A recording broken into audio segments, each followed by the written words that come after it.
Come to the circle, goddess of Mu. Come to the circle.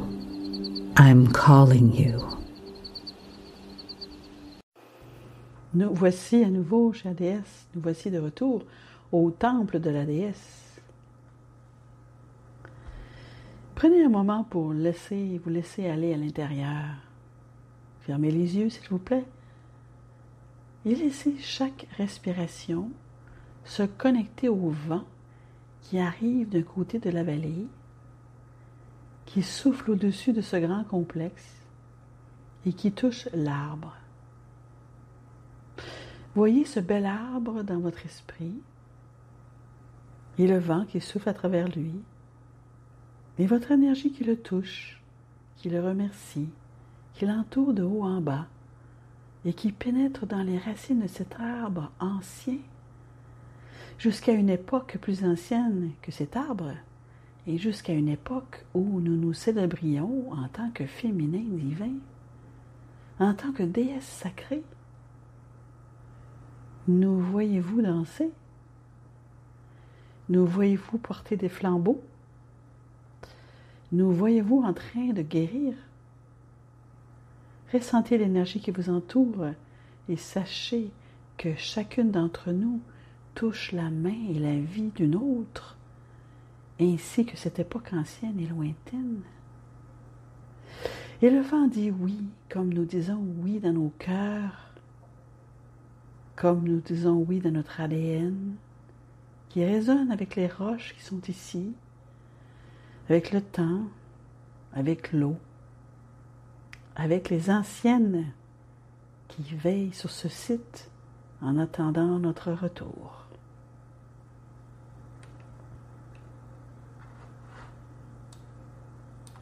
Salutations mes chers, je suis Crayon du service magnétique. Écoutez le vent. Certains d'entre vous savent qu'à travers les âges, le vent a effectivement un message. Mais bien avant que les anciens et les anciennes ne soient là, et le vent était là. Que pourrait-il vous dire sur ce qui s'est passé à cet endroit?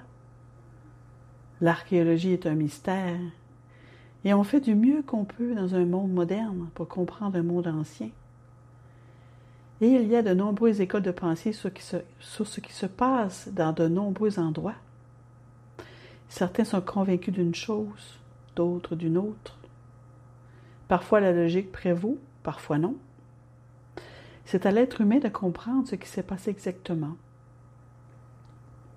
Il y a un endroit où un fameux disque a été trouvé en Crète, à Phaïtos. C'est un mystère car il renferme des éléments qui ne peuvent pas être défrichés complètement. C'est un mystère car il renferme des éléments qui ne peuvent pas être déchiffrés. Il est évident qu'il est différent. Certains disent qu'il n'a pas sa place ici. Laissez-moi vous présenter deux groupes de pensée pour vous montrer à quel point les humains peuvent être divergents. Un groupe dira qu'il est évident qu'il vient d'une autre planète, que quelqu'un est descendu et l'a donné aux anciens. Un autre groupe à l'autre bout de la chaîne dirait qu'il s'agit simplement d'un faire-part de naissance provenant d'un pays étranger. Et c'est pourquoi il n'y en a qu'un seul, transmis d'une famille royale à la suivante. Et ils l'ont conservé, puis il a été découvert et examiné pour sa complexité. C'est ça l'archéologie, c'est ce qui rend les choses si intéressantes lorsque vous allez d'un endroit à l'autre pour voir ce que les humains ont accompli. Et comme nous l'avons dit dans de nombreuses canalisations, ce que vous voyez ici en Crète est une civilisation avancée, élégante dans sa pensée, avec des idéaux élevés et une science de la construction.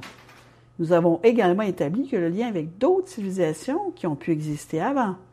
Mais maintenant, je veux établir un lien plus large. J'aimerais poursuivre la canalisation d'hier. Hier, nous avons posé une question. Est-il possible qu'autour de vous se trouve un système plus grand et que vous ne soyez pas autonome, mais qu'en fait, autour de vous tournent des énergies et des choses qui sont bien au-delà de ce qui est évident? Je vais poursuivre ce sujet maintenant et nous allons commencer par examiner une chose à laquelle la plupart des êtres humains ne pensent jamais. Vous vous trouvez sur une terre magnifique. Elle n'est pas changeante, elle est belle. Le vent souffle, le soleil brille et c'est paisible. Beaucoup d'entre vous ont même enlacé un arbre aujourd'hui. Et pourtant, partout où vous regardez, il y a des signes de phénomènes instables qui sont tellement étonnants que vous ne pouvez même pas les imaginer, où des montagnes se sont élevées là, où il n'y en avait jamais eu auparavant, où la tectonique des plaques a fonctionné de telle sorte que nos océans étaient là avant votre existence. La Terre a une histoire très mouvementée, et pourtant aujourd'hui elle est paisible. Les êtres humains disent, eh bien, il serait temps qu'elle soit apaisée, mais peut-être que ça arrive tellement lentement et qu'elle est toujours instable, mais ça, on ne peut pas le dire. Mes chers, laissez-moi vous confier la vérité. Cette planète est comme un bon repas cuisiné. Et quand il était prêt, il est arrivé jusqu'à toi. Vous ne voyez pas ce que vous voyez auparavant. Nous sommes allés à un endroit très célèbre, appelé le Grand Canyon, sur un autre continent. Les archéologues, les géologues l'observent et ils se font leur opinion. Et je vous ai dit qu'il a été creusé très rapidement en l'espace de 300 ans, ce canyon. Les choses ne sont pas toujours ce qu'elles semblent être lorsqu'il s'agit de géologie ou même d'archéologie. La Terre a littéralement été préparée pour vous au cours d'ions et d'ions de temps. Et maintenant, elle repose ici dans une tranquillité. Elle tremble de temps en temps, mais rien de comparable à ce qui se passait avant, rien du tout. Le vent a un message. Il est d'accord et se réjouit du fait que cette planète a été préparée pour être apaisée pour vous. Maintenant, je veux étendre cela en vous posant quelques questions sur votre propre système, celui de l'être humain. La première chose que je vais vous demander est la suivante. Les anciens systèmes spirituels de toute la planète ont envisagé la possibilité que l'âme humaine soit éternelle et qu'elle s'exprime à travers les incarnations de l'humanité. En d'autres termes, ce que vous appelez une vie antérieure correspond à ce que nous appelons le renouveau de l'âme. La question est, est-ce que c'est une réalité? Vous devez répondre à cette question dans votre propre esprit avant de continuer. Vous pourriez dire, je ne suis pas certaine. Puis-je vous dire, très cher, qu'aucun humain n'est certain? Car aucun être humain ne peut le prouver. Et pourtant, l'intuition de son existence est universelle.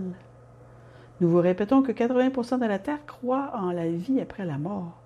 C'est un thème commun tout au long de l'histoire. Y croyez-vous? Vous devez le cognitiser pour pouvoir continuer, même à travers cette discussion. Je me trouve au sein d'un groupe de déesses qui se sont autoproclamées aujourd'hui au cours d'un périple qui illustre la célébration de ces choses. Mais je suis aussi conscient que même pendant ce voyage, certaines personnes n'y croient pas. C'est pourquoi je vous demande une fois de plus, mais qu'en pensez-vous? Pensez-vous que votre âme humaine est éternelle? Elle est apparue et repartie de nombreuses fois.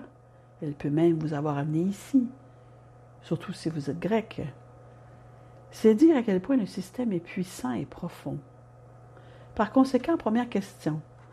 Si vous aviez répondu « Oui, je crois que c'est ainsi que les choses fonctionnent », la question suivante devrait être évidente. Est-ce le hasard? Vous contemplez la nature et vous dites « Eh bien, tout autour de nous, on voit des choses dues au hasard. Elles ne sont pas structurées, elles ne sont pas nécessairement linéaires, et pourtant, elles sont tout sauf aléatoires, vraiment, ces choses. Il y a un beau système ici.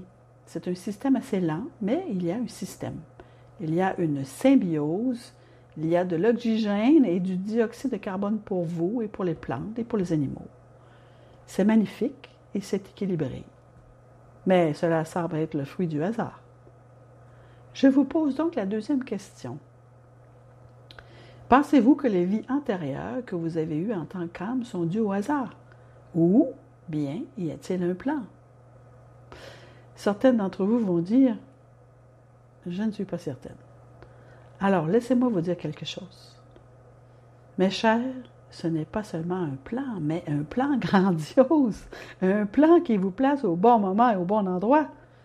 Si vous le permettez, vous pouvez tout voir. Pas seulement en être conscience, mais également y participer. Je voudrais donc vous en dire un peu plus sur ce plan. Une seule âme, plusieurs vies. Nous vous avons dit que cette âme fait partie du Créateur, de la source créatrice. Ce n'est pas une âme terrestre. Et vous savez cela. Vous pourriez même dire qu'ici, elle appartient au Dieu. Vous auriez raison, à un Dieu unique.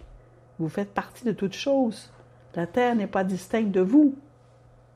Vous êtes tout ce qui a toujours été, et tout ce qui est. Et donc, je veux que vous réfléchissiez un moment à cela et que vous connectiez quelques points. Lorsque vous quittez cette planète de manière physique, au moment de la mort, votre âme subsiste. Nous vous avons déjà demandé. Avez-vous une idée de ce qui peut se passer quand vous n'êtes plus de ce monde? Et je vais vous dire ce qui se passe. Vous planifiez la prochaine incarnation. Ce n'est pas vraiment un hasard. Vous vous trouvez dans un endroit que vous aviez choisi. Tout ce que vous voyez ici, vous l'avez permis. La synchronicité d'être ici à cet endroit, d'entendre ma voix, d'être ici sur cette planète, dans ce genre qui est le vôtre, tout cela a été fait par vous, en accord avec vous, avec toi, en accord avec toi. Mes chers, vous êtes si nombreux à dire « Oh, je n'aurais jamais planifié ce qui m'est arrivé. » Mais ce n'est pas ce qui vous est arrivé qui était prévu. C'est votre présence ici qui était prévue. Vous avez le libre choix de vous adapter à tout ce que vous vivez. Mais le fait que vous soyez ici dans cette vie, maintenant, à cet âge, et que vous appreniez ce que vous apprenez, fait partie d'un plan synchronisé que vous avez établi. Vous avez regardé cette planète et vous avez dit, il y a la possibilité que je me réveille avec une plus grande conscience de qui je suis. Alors, se pourrait-il, vieille âme, que tout ce que vous vivez en ce moment, à un certain niveau, votre âme l'a vu à l'avance? Et si c'est le cas, comment allez-vous l'appeler, chère âme que vous êtes? Votre moi supérieur, c'est toi. C'est le toi qui est sage, celui qui est intelligent, celle qui est spirituelle. Et il vous demande maintenant si vous voulez le rejoindre ou non. Pourquoi certains d'entre vous restent-elles à l'écart d'une conscience supérieure de leur propre âme? C'est la linéarité de l'humanité qui vous empêche de voir une image plus grande.